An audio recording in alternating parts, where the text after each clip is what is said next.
나는 대한민국 예비역병장이다. 안녕하십니까? 1980년대 50 시절 군대 이야기를 나누는 예비역병장입니다. 오늘도 저의 옛날 군대 이야기와 함께 추억여행 떠나시죠.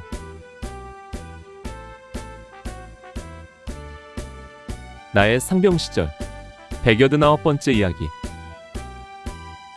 야간 종합 전술훈련. 4. 배고픈 훈련. 1982년 12월 7일 화요일. 야간 종합 전술훈련 첫날은 그야말로 빡센 하루였습니다. 2박 3일의 짧은 훈련 일정이다 보니 첫날부터 거의 쉬는 시간 없이 돌리는 것입니다. 새벽 4시에 기상, 웅진리로 이동하여 수경지를 편성하고 오후에 잠시 정비한 뒤 6시간 넘게 야간 공격을 하고 수경지로 복귀한 것이 밤 10시였습니다. 비록 오후에 정비 시간을 가지며 휴식을 했지만 저녁 식사를 하고 6시간이나 훈련을 했으니 힘든 것뿐 아니라 배가 고파서 쓰러지기 일보 직전이었습니다. 텐트에 들어가자마자 준비해온 빵으로 허기를 달래고 불침번만 세운 뒤 곧바로 잠자리에 드는 것으로 하루를 마감했습니다. 그나마 훈련 이틀째인 12월 8일 주간은 하루 종일 휴식과 정비를 했습니다. 우리는 어젯밤에 고난을 잊고 텐트 속에서 낮잠을 자고 정비를 하며 휴식을 취했습니다.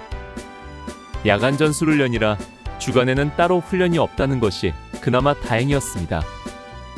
그리고 더 반가운 소식은 이날 야간 전반부에 실시 예정이었던 야간 방어 훈련도 따로 하지 않는다고 했습니다. 사실 야간 방어는 방어진지에 들어가서 조용히 기다리다가 적이 오면 준비된 화력을 쏟아부어 적을 격퇴하면 되는 것이기 때문에 특별히 전술적으로 훈련할 내용은 없었습니다.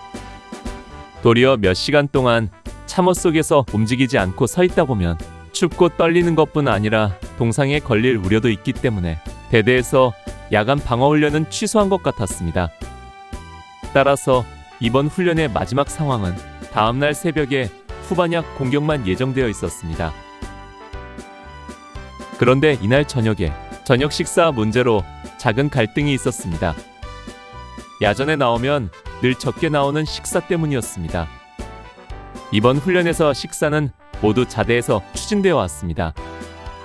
보통 대대가 모두 출동하면 야전치사장을 운영하는 것이 통례였는데 이번에는 훈련 기간이 짧아서인지 모든 식사를 차량으로 추진해 온 것입니다. 그런데 문제는 야전에 나오면 배식량이 자대에서보다 훨씬 적게 나온다는 것이었습니다. 이런 상황이었기 때문에 훈련을 나오기 전에는 늘 간식거리를 사와야 했습니다. 식사는 소대별로 대대 취사장에서 식권에 담아서 추진되어 오는데 그것을 각 소대 식사당번들이 수령하여 다시 각 분대별로 반합에 분배합니다.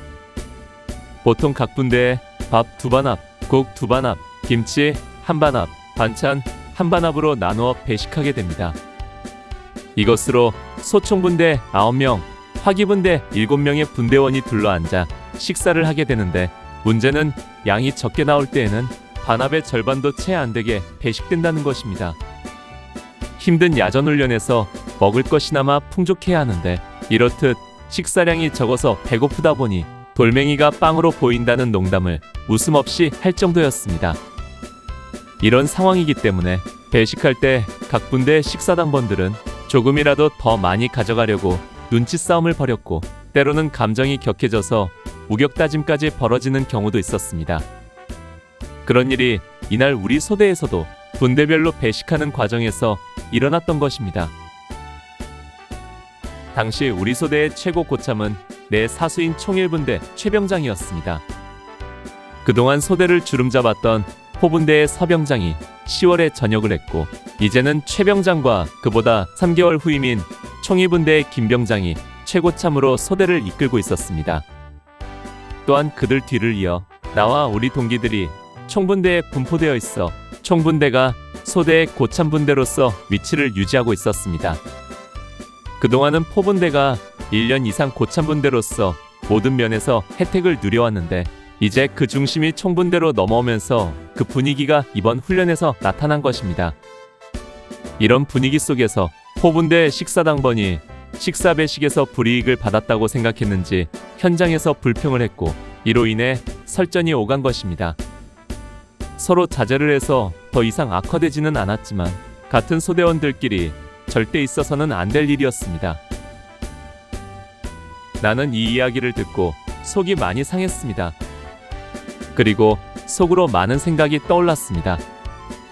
군대 좋아졌다는 말을 수없이 하는데 과연 좋아진 것이 무엇인지, 규정으로 정해진 정량조차 배급되지 않은 이유가 무엇인지, 언제쯤 배고프지 않게 군대 생활할 수 있을 것인지.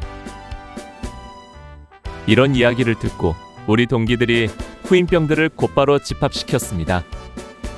비록 야전이지만 그대로 넘어가면 안 된다는 생각에 급히 집합시킨 것입니다.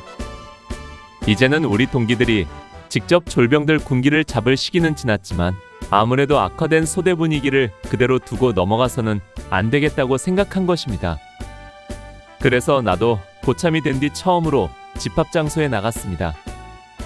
이는 부당한 군기 잡는 것이 아니라 소대 내 전우에 관련된 일이었기 때문이었습니다.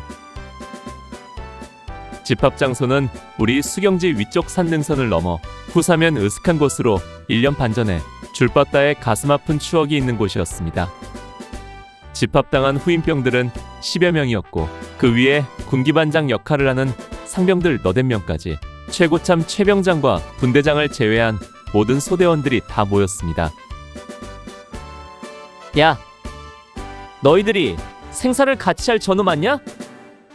밥이 적으면 적은 대로, 많으면 많은 대로 공평하게 나눠 먹으면 되지. 그걸 가지고 불평하고 말다툼하면 되겠어? 서로 양보하고 서로 도우면서 생활해도 힘든 것이 군대 생활인데 이렇게 별일 아닌 것 가지고 다투면 앞으로 군대 생활 어떻게 하겠어? 이제까지 우리 소대에서는 이런 일이 한 번도 없었는데 어쩌다가 이렇게 된 거야? 나와 내 동기들은 비교적 점잖게 한마디씩 하고 텐트로 돌아왔습니다.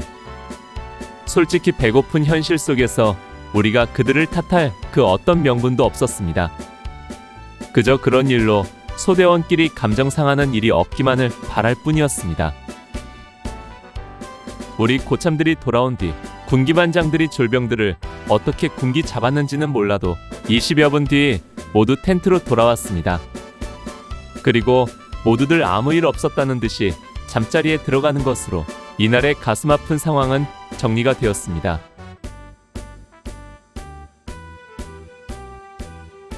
오늘 추억여행에 함께 해주셔서 감사합니다. 다음 이야기를 기대해 주시고 구독과 좋아요 부탁드립니다. 당백